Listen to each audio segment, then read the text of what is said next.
नमस्कार दोस्तों, स्वागत है आप सभी का हमारे चैनल भक्ति ज्ञान में। दोस्तों, आज मैं आपको अमावस्या की 6 कहानी सुना रहा हूँ। भद्र देश में अश्वती नाम का राजा था, जिसकी संतान नहीं थी। उसने बड़े बड़े पंडितों ब्राह्मणों को बुलाया और कहा, मेरी संतान नहीं है, इसलिए तुम ऐसा उपाय करो जिससे मेरी संतान हो जाए। पंडितों ने कहा, राजन, आपके भाग में एक कन्या लिखी है। 12 वर्ष की आयु में ही उसके पति की मौत होने के कारण विधवा हो जाएगी। राजा ने कहा, मेरे पुत्र नहीं होगा तो मेरा वंश कैसे चलेगा। बाद में खूब यज्ञ हवन इत्यादि कराए गए।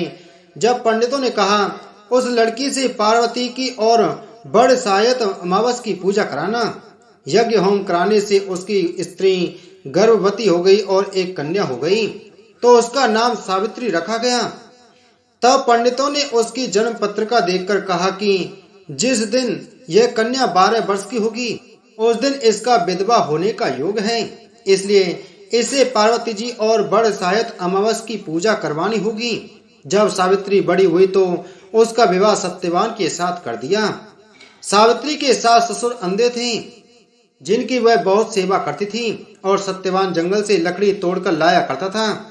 और सावित्री को मालूम था कि जिस दिन 12 वर्ष की होगी, उस दिन मेरे पति की मृत्यु हो जाएगी। जिस दिन जब 12 वर्ष की अवधि पूरी हुई, उसे पता था कि आज उसके पति की मौत होगी, इसलिए उस दिन वह अपने पति से हाथ जोड़कर बोली, आज मैं भी आपके साथ चलूंगी। तब सत्यवान बोला, तू मेरे साथ चलेगी तो मेरे अंधे माँ बाप की कौन सेवा करेगा। अगर वह कहेंगे तो मैं तेरे को साथ ले चलूंगा। फिर वह अपने सास ससुर के पास गई और जाकर बोली, तुम कहो तो आज मैं जंगल देखने चली जाऊं। जब वह बोली, बहुत अच्छी बात है, चली जा। जंगल में जाकर सावित्री तो लकड़ी तोड़ने लगी और सत्यवान पेड़ की छाया में सो गया। उस पेड़ में एक सांप रहता था, जिसने उसको डस लिया। वह अपने पति को गोदी में लेकर रोने लगी तो महादेव और पार्वती जी वहां से जा रहे थे। उसने उनके पैर पकड़ लिए और बोली, मेरे पति को जिंदा कर दो। जब वह बोली कि आज बड़ सायत अमावस है, जिसकी तू पूजा करेगी तो तेरा पति जिंदा हो जाएगा। फिर वह खूब प्रेम से बड़ की पूजा करने लगी। बड़ के पत्तों का गहना बनाकर पहना, जो हीरे मोती के हो गए। इतने में धर्मराज का दूत आ गया और उसके पति को ले जाने लगा, तो उसने उसके पैर पकड़ लिए। तब धर्मराज बोला कि तू वरदान मांग। तो उसने कहा कि मेरे माँ बाप के पुत्र नहीं हैं। जब धर्मराज बोला कि सत्य वचन हो जाएगा, फिर वह बोली, मेरे सत्यवान से 100 पुत्र हो जाएं। फिर धर्मराज बोला, 100 पुत्र हो जाएंगे। फिर वह सत्यवान को ले जाने लगी। तब सावित्री बोली कि हे महाराज, आप मेरे पति को ले जाएंगे तो पुत्र कहाँ से होंगे।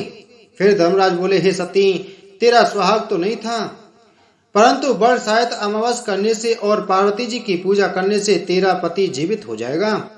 फिर सारे शहर में ढिंढोरा पिटवा दिया गया कि कहते सुनते जेठ की अमावस आएगी, जब बड़ की पूजा करना और बड़ के पत्तों का गहना बनाकर पहनना, वायना निकालना। हे महाराज, जैसे बड़ सायत अमावस ने सावित्री को सुहाग दे दिया, उसी प्रकार सबको दियो। जो भी इस कहानी को कहता सुनता है, उसकी सब मनोकामनाएं पूर्ण होती हैं। अमावस्या की दूसरी कहानी। एक गांव में सास और बहू अकेले रहते थे और उनका बेटा विदेश में कमाने के लिए गया था। सास और बहू बहुत अच्छे से रहते थे, दोनों एक दूसरे की देखभाल करते थे। एक दिन बहू ने खाना नहीं खाया तो सास ने बहू से पूछा कि आज तुमने खाना क्यों नहीं खाया। तब बहू ने कहा कि सासू माँ, आज मेरा अमावस्या का व्रत है, इसलिए मैंने खाना नहीं खाया। तब सासू ने कहा कि बहू, ये व्रत क्या होता है और यह व्रत करने से क्या फल मिलता है, मुझे भी समझाओ। तब बहू ने कहा कि सासू माँ, अमावस्या का व्रत करने से बहुत पुण्य मिलता है, घर में अन्न धन बढ़ता रहता है, सुख शांति रहती है तथा अटल सुहाग मिलता है और पुत्र प्राप्ति होती है। इस व्रत में प्रत्येक वर्ष अलग अलग खाना खाया जाता है और विष्णु भगवान के मंदिर में चढ़ावा चढ़ाया जाता है या फिर किसी ब्राह्मण को दान दिया जाता है। इस व्रत में पहले बार शक्कर, घी और चावल से बना खाना खाया जाता है। पहले साल व्रत पूर्ण होने के बाद 1.25 किलो चावल और 1 कटोरी घी तथा 1 कटोरी शक्कर का दान किसी ब्राह्मण को दान दिया जाता है। दूसरे साल जौ, घी और शक्कर से बना खाना खाया जाता है। जब दूसरे साल व्रत पूर्ण हो जाए तो 1.25 किलो जौ, 1 कटोरी घी तथा 1 कटोरी शक्कर किसी मंदिर में चढ़ाएं या फिर किसी ब्राह्मण को दान देना होता है। तीसरे साल गुड़, तिल और घी से बने व्यंजन खाने चाहिए। जब तीसरे साल का व्रत पूर्ण हो जाए तो आधा किलो तिल, गुड़ तथा 1 कटोरी घी किसी मंदिर में चढ़ाया जाता है या फिर किसी ब्राह्मण को दान दिया जाता है। इसे ही अमावस्या व्रत कहा जाता है। फिर बहू ने कहा कि इस व्रत का अगर संकल्प लेते हैं तो इसे पूरा करना जरूरी होता है। अगर पूरा नहीं कर सकते हैं तो सास बहू में झगड़ा और घर में अशांति आती है। तब सासू ने कहा कि मेरी तो उम्र हो गई है, लेकिन तुम यह व्रत करो। और बहू यह व्रत का आरंभ करने लगी। लेकिन एक दिन बहू ने किसी के कहने पर गेहूं से बनी रोटी खा ली और अमावस्या माता इस बात से नाराज हो गईं। जो सास और बहू बहुत ही प्यार से रहती थी, इन दोनों में झगड़े होने लगे। सभी गांव वाले भी हैरान हो गए कि यह सब क्या हो रहा है। सास अपनी बहू को कहने लगी कि तुम जब से हमारे घर में बहू बन के आई हो तब से हमारे घर की लक्ष्मी चली गई है। तुम हमारे लिए शुभ नहीं हो। तब बहू ने कहा कि आपके घर की लक्ष्मी चली गई है तो कहाँ मिलेगी, मुझे बताओ, मैं लक्ष्मी को लेकर आऊंगी। तब सासू ने कहा कि लक्ष्मी तुमको समुद्र के बीच में भगवान विष्णु के पैर दबाते हुए मिलेंगी। तब बहू यह कहकर चली जाती है कि अब जब तक मैं लक्ष्मी को लेकर नहीं आऊंगी तब तक इस घर में पैर नहीं रखूंगी। इतना कहकर बहू लक्ष्मी जी की खोज में निकल जाती है। जब बहू लक्ष्मी को खोजने के लिए निकलती है तब उसे बीच रास्ते में एक गाय माता मिलती है। वह बहू से पूछती है कि आप कहाँ जा रही हैं। तब बहू ने कहा कि हे गाय माता, मेरी सासू मुझे कहती है कि मेरे आने से उनके घर में अन्न धन की कमी हो गई है और उनके घर की लक्ष्मी चली गई है, तो मैं लक्ष्मी को लेने जा रही हूँ। तब गाय माता ने कहा कि बेटी, अगर तुम जा रही हो तो भगवान से मेरे बारे में भी पूछ लेना। तब बहू बोलती है कि ठीक है गाय माता, बताओ, मैं आपके बारे में भी पूछ लूंगी। तब गाय माता बोलती है कि मेरा जब भी बछड़ा होता है वह मर जाता है, जिंदा नहीं रहता। तुम भगवान से पूछ लेना कि मेरे साथ ऐसा क्यों हो रहा, मैंने ऐसे कौन से कर्म किए हैं। तब बहू बोली, गाय माता, मैं आपके बारे में जरूर पूछ लूंगी। यह कहकर बहू आगे बढ़ती है। तब आगे जाते ही बहू को एक घोड़ी मिलती है जिसके गले में घंटी बंधी हुई होती है। घोड़ी ने भी कहा कि बेटी, तुम मेरे दुख का निवारण भी भगवान से पूछ लेना। तब बहू ने कहा जरूर पूछ लूंगी। यह कहकर बहू आगे बढ़ती है। आगे जाते ही बहू को एक अंधा और बहरा बुजुर्ग मिलता है। वह भी बहू से अपनी समस्या भगवान से पूछने के लिए कहता है। तब बहू उसकी समस्या भी भगवान से पूछने का कहकर आगे बढ़ती है। आगे जाते ही बहू को एक बूढ़ी औरत मिलती है जो हाथ और पैर से अपाहिज होती है। वह भी बहू से अपनी समस्या भगवान को पूछने के लिए कहती है। तब बहू उसकी समस्या को भी पूछने के लिए तैयार हो जाती है और आगे बढ़ जाती है। आगे जाते ही बहू थक जाती है और एक आम के पेड़ के नीचे बैठ जाती है। तब आम का पेड़ खुश होकर बहू से पूछता है कि बेटी, तुम कहाँ से आई हो और कहाँ जा रही हो। तो तब बहू बताती है कि लक्ष्मी को लेने जा रही हूँ। तब पेड़ भी अपनी समस्या भगवान को पूछने के लिए कहता है कि मेरे पेड़ पर लगे आम खट्टे ही क्यों होते हैं, इस बारे में भगवान को जरूर पूछना। तब बहू उसकी समस्या लेकर आगे बढ़ती है। आगे जाते ही बहू को एक तलाई मिलती है। वह भी बहू को बताती है कि तुम भगवान से पूछना कि मेरी तलाई का पानी इतना मैला क्यों है, कोई भी इसे नहीं पीता है। तब बहू कहती है जरूर पूछ लूंगी और कहकर आगे बढ़ती है। बहुत दिन जंगल में चलते चलते बहू थक जाती है। उसे भूख भी लगी होती है, लेकिन खाने को नहीं मिलने से वह थक जाती है और जंगल में बेहोश हो जाती है। उसी समय भगवान विष्णु और माता लक्ष्मी वहां पर विचरण करते हुए आए। तब माता लक्ष्मी विष्णु जी से कहने लगी कि हे नाथ, यह आपकी बहुत बड़ी भक्त है, आप इसके दुखों का निवारण करो। तब भगवान विष्णु कहने लगे कि इस संसार में बहुत जीव दुखी हैं, सभी अपने अपने कर्मों का फल भोग रहे हैं, किस किस के दुख का निवारण मैं करूं। तब माता लक्ष्मी ने विष्णु से विनती की और कहा कि वह भूखी प्यासी है और इसे यहाँ अगर ऐसे ही छोड़ दिया तो जंगली जानवर उसे अपना शिकार बना लेंगे। माता लक्ष्मी की बात सुनकर भगवान विष्णु एक साधु का वेश धारण करके उस बहू के पास आए और बहू के पास जाते ही बहू को होश में लाया। बहू के होश में आते ही साधु वेश में भगवान उससे पूछते हैं कि वह यहाँ क्यों आई है और कहाँ जा रही है। तब बहू पूरी बात बताती है उसकी बात सुनकर भगवान विष्णु और माता लक्ष्मी प्रकट होते हैं। उनके साथ अमावस्या माता भी प्रकट होती है। बहू उनके चरणों में गिरकर वंदना करती है। अमावस्या माता बहू को कहती है कि बेटी, तूने मेरे व्रत को खंडित किया है, इसी की सजा मिली है तुम्हें, लेकिन अब मैं तुम्हें माफ करती हूँ और तुम घर जाओ। तुम्हारा घर अन्न धन से संपन्न होगा, तुम्हारा घर सुंदर महल में बदल जाएगा और तुम्हारी सभी मनोकामना पूर्ण होंगी। यह सब होने के पश्चात बहू रास्ते में जो भी मिला उन सबके दुखों का निवारण करने के लिए विनती करती है। तब भगवान विष्णु बोलते हैं कि गाय ने कभी अपना दूध किसी को नहीं पिलाया, उस वजह से उसके बछड़े जिंदा नहीं रहते हैं। तुम उसका दूध पी लेना, जिससे उसके बछड़े जिंदा रहने लगेंगे। घोड़ी पिछले जन्म में आटा पीसने वाली महिला थी। वह किसी को आटा पीस के नहीं देती थी, इसलिए उसके गले में चक्की के पाठ बंधे हुए हैं।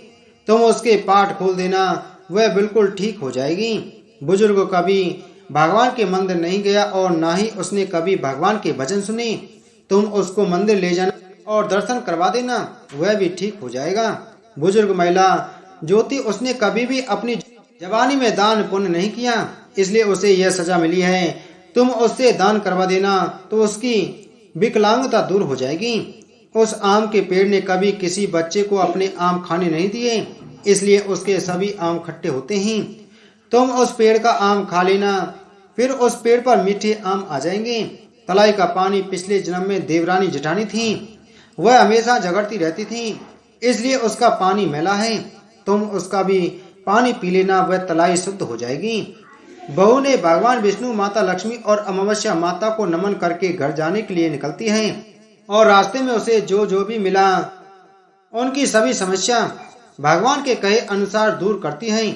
सभी उसे आशीर्वाद देते हैं। घर जाते ही उसका घर एक सुंदर महल में परिवर्तित हो जाता है तथा घर में अन्न धन भरा मिलता है। अब बहू सास से कहती है कि सासू माँ, आपने सच कहा था, मैं आपके लिए शुभ नहीं हूँ। मेरे जाने से ही आपके घर में लक्ष्मी आई है। अब आप यहाँ रहें, मैं मरने जा रही हूँ। तब सासू ने कहा कि बेटी, यह सब तुम्हारे अमावस्या का व्रत का फल हमें मिला है। तुम यहाँ पर ही रहोगी, कभी नहीं जाओगी। और सास बहू खुशी खुशी रहने लगी। एक दिन उसका बेटा भी विदेश से लौट आया और घर में यह सब देखा। तब उसकी माँ ने सब बात उसे बताई। इस तरह सब लोग खुशी खुशी रहने लगे। हे अमावस्या माता, जैसे आपने बहू की मनोकामना पूरी की, वैसे आप सभी की करना। अमावस्या की तीसरी कहानी। एक गांव में एक ब्राह्मण और एक ब्राह्मणी रहते थे। वे दोनों भगवान के भक्त थे। उनके घर में सब कुछ था, लेकिन उनकी कोई संतान नहीं थी और वे दोनों संतान न होने से बहुत दुखी रहते थे।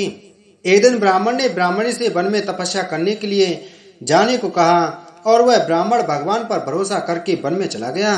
जंगल में जाकर वह ब्राह्मण तप करने लगा और उसे तप करते हुए बहुत वर्ष बीत गए। इस दौरान एक दिन उसे वैराग्य हो गया और उसने सोचा कि अब अपना जीवन समाप्त कर लूं। ऐसा विचार कर वह अपना जीवन समाप्त करने के उद्देश्य से एक पेड़ की डाली पर फांसी का फंदा लगाकर मरने को तैयार हो गया। और तब ब्राह्मण को ऐसा करते देख अमावस्या प्रकट हुई और ब्राह्मण को मरने से रोकते हुए बोली कि हे ब्राह्मण, तुम्हारे भाग में 7 जन्मों तक कोई संतान नहीं लिखी है, किंतु मैं तुम्हें 2 कन्या का वरदान देती हूँ। तुम एक कन्या का नाम अमावस्या और दूसरी कन्या का नाम पूनम रख देना और अपनी ब्राह्मणी को कहना कि अमावस्या का नियमित व्रत या उपवास करें। अमावस्या के दिन एक कटोरी चावल लेकर उसमें दक्षिणा रखकर किसी मंदिर में रख दें। इस नियम का पालन लगातार 1 वर्ष तक करें। 1 कटोरी चावल समेत दान करते रहना। अमावस्या से ऐसा वरदान पाकर ब्राह्मण घर आया और उसने सारा वृत्तांत अपनी पत्नी को बताया तथा अमावस्या के दिन ब्राह्मणी ने व्रत रखा। कुछ दिन बाद उस ब्राह्मण के घर में 2 कन्याओं का जन्म हुआ। तब ब्राह्मण ने एक कन्या का नाम अमावस और दूसरी कन्या का नाम पूनम रखा। धीरे धीरे कन्याओं के बड़ी होने पर ब्राह्मण ने उन कन्याओं का विवाह किया। बड़ी बहन अमावस बहुत धार्मिक प्रवृत्ति की थी, जबकि उसकी छोटी बहन भगवान का बिल्कुल भी ध्यान नहीं करती थी। बड़ी बहन के घर तो सुख समृद्धि और वैभव के भंडार भरपूर थे, पर छोटी बहन पूनम के दुख कम नहीं थे। जब बड़ी बहन अमावस को छोटी बहन के बारे में सब मालूम हुआ कि उसकी बहन दुखी है, तब अमावस्या गाड़ी में सामान भरकर छोटी बहन के घर आई और कहा कि छोटी बहन पूनम अमावस्या का व्रत तुम भी करो और पूजा करके उपवास करो। ऐसा करने से तुम्हारे घर में भी सुख समृद्धि का भंडार भर जाएगा। 1 वर्ष तक चावल का कटोरा भरकर दक्षिणा समेत दान करो। पूनम ने ऐसा ही किया तो कुछ दिन बाद उसके भी घर में धन धान और संतान की वृद्धि होने लगी। इस प्रकार जो भी अमावस्या का व्रत विधि पूर्वक करता है उसके घर में सुख समृद्धि और अन्न धन के भंडार भर जाते हैं। अमावस्या की चौथी कहानी। बहुत समय पहले एक ब्राह्मण रहता था जिसका बहुत ही खुशहाल परिवार था। ब्राह्मण की एक सुंदर कन्या थी। जब ब्राह्मण की कन्या बड़ी हुई तो ब्राह्मण अपनी कन्या के विवाह को लेकर चिंतित रहने लगा। ब्राह्मण की कन्या देखने में बहुत ही रूपवान थी। इसके साथ ही वह सुशील और गृह कार्य में भी दक्ष थी। इन सभी गुणों के होने के बावजूद भी ब्राह्मण की कन्या के विवाह का योग नहीं बन रहा था। एक बार ब्राह्मण के घर में एक साधु महाराज पधारे। ब्राह्मण की कन्या ने साधु की बहुत सेवा की। ब्राह्मण की कन्या से साधु महाराज बहुत प्रसन्न हुए और उन्होंने ब्राह्मण की कन्या को लंबी उम्र का आशीर्वाद दिया। ब्राह्मण ने साधु महाराज को बताया कि उनकी कन्या का विवाह नहीं हो रहा है और ब्राह्मण से साधु महाराज से ऐसा कोई उपाय पूछा जिससे उसकी कन्या का विवाह जल्दी से हो जाए। तब साधु महाराज ने विचार करके ब्राह्मण को बताया कि दूर एक गांव में एक औरत रहती है जिसका नाम सोना है और वह औरत धोबिन है। साधु महाराज ने बताया कि सोना धोबिन एक बहुत ही पतिव्रता स्त्री है। अगर तुम अपनी कन्या का विवाह जल्दी कराना चाहते हो तो अपनी बेटी को उसकी सेवा के लिए उसके पास भेजो। जब वह औरत तुम्हारी कन्या को अपनी मांग का सिंदूर लगाएगी तो तुम्हारी बेटी का विवाह जल्दी हो जाएगा। साधु महाराज की आज्ञा मानकर ब्राह्मण ने अपनी कन्या को दूसरे गांव सोना धोबिन के पास भेज दिया।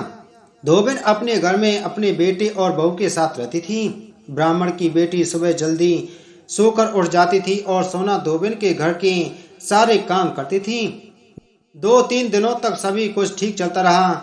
जब धोबिन ने देखा कि उसकी बहू प्रातःकाल जल्दी उठकर सारे काम निपटा कर फिर से सो जाती है, तब उसने अपनी बहू से काम के विषय में पूछा। तब धोबिन की बहू ने बताया कि उसे लगता है कि यह सारे काम आप करती हैं। तब धोबिन ने विचार किया कि अगली सुबह जल्दी उठकर छुपकर देखें कि घर के सारे काम कौन करता है। अगले दिन जब धोबिन सुबह जल्दी उठकर छुपकर देखने लगी कि घर के सारे काम कौन करता है, तब उसने देखा कि ब्राह्मण की बेटी ने आकर उसके घर के सारे काम कर दिए। तब ब्राह्मण की बेटी को धोबिन ने पकड़ लिया और पूछा। तब ब्राह्मण की कन्या ने अपनी सारी कहानी सोना धोबिन को सुनाई। ब्राह्मण की कन्या की कहानी सुनकर धोबिन ने अपनी मांग का सिंदूर निकालकर ब्राह्मण की कन्या को लगाया। जैसे ही सोना धोबिन ने अपनी मांग का सिंदूर ब्राह्मण की कन्या को लगाया, वैसे ही धोबिन के पति का देहांत हो गया। इस दिन अमावस्या थी। अपने पति की मृत्यु से धोबिन दुखी होकर दौड़ते दौड़ते पीपल के पेड़ के पास गई। उस समय पीपल के पेड़ की परिक्रमा करने के लिए धोबिन के पास कोई सामग्री नहीं थी।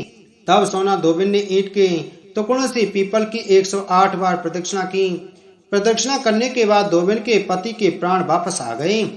तभी से इस दिन सभी विवाहित महिलाएं अपने पति की लंबी उम्र के लिए अमावस्या के दिन व्रत रहकर पीपल के पेड़ की 108 परिक्रमा करती हैं। कुछ दिनों के बाद ब्राह्मण की कन्या का भी अच्छी जगह विवाह हो गया और वह अपने पति के साथ खुशी खुशी जीवन बिताने लगी। अमावस्या की 5वीं कहानी। बहुत समय पहले की बात है। एक परिवार में 7 भाई थे। सभी का विवाह हो चुका था। सबके छोटे छोटे बच्चे भी थे। परिवार की सलामती के लिए 7 भाइयों की पत्नी अमावस्या का व्रत रखना चाहती थी। लेकिन जब पहले साल बड़े भाई की पत्नी ने व्रत रखा तो उसके बेटे की मृत्यु हो गई। दूसरे साल फिर एक और बेटे की मृत्यु हो गई। 7वें साल भी ऐसा ही हुआ। तब बड़े भाई की पत्नी ने इस बार अपने मृत पुत्र का शव कहीं छिपा दिया। गांव की कुल देवी माँ पोलेरम्मा उस समय गांव के लोगों की रक्षा के लिए पहरा दे रही थी। उन्होंने जब इस दुखी माँ को देखा तो वजह जाननी चाहिए। जब बड़े भाई की पत्नी ने सारा किस्सा सुनाया तो देवी पोलेरम्मा को दया आ गई। उन्होंने उस दुखी माँ से कहा कि वह उन स्थानों पर हल्दी छिड़क दे जहाँ जहाँ उसके बेटे का अंतिम संस्कार हुआ है। माँ ने ऐसा ही किया। जब वह घर लौटी तो 7 पुत्र को जीवित देख उसकी खुशी का ठिकाना न रहा। तभी से उस गांव की हर माँ अपने बच्चों की लंबी आयु की कामना के लिए अमावस्या का व्रत रखने लगी। यह व्रत उन सभी महिलाओं को करना चाहिए जिनके संतान हों। इस दिन प्रातः जल्दी उठकर स्नान करें। यदि संभव हो तो किसी पवित्र नदी में स्नान करें। स्नान के बाद सूर्य भगवान को जल अर्पण करें। क्योंकि अमावस्या को पितरों का दिन कहा जाता है, इसलिए इस दिन पिंडदान और तर्पण भी करें। इसके पश्चात पूजन हेतु आटे से वेदियों की 64 प्रतिमा या पिंड बनाएं। इन सभी 64 प्रतिमा को एक साथ एक पाटे पर रखें। भगवान को भोग लगाने के लिए आटे से बनने वाले व्यंजन बनाएं। संध्या समय विधि विधान से देवी की पूजा करें। पूजन के समय देवी की प्रतिमा को सुहाग का सामान चढ़ाएं। पूजन के पश्चात ब्राह्मणों को भोजन करा के स्वयं भोजन करें। बोलो अमावस्या माता की जय।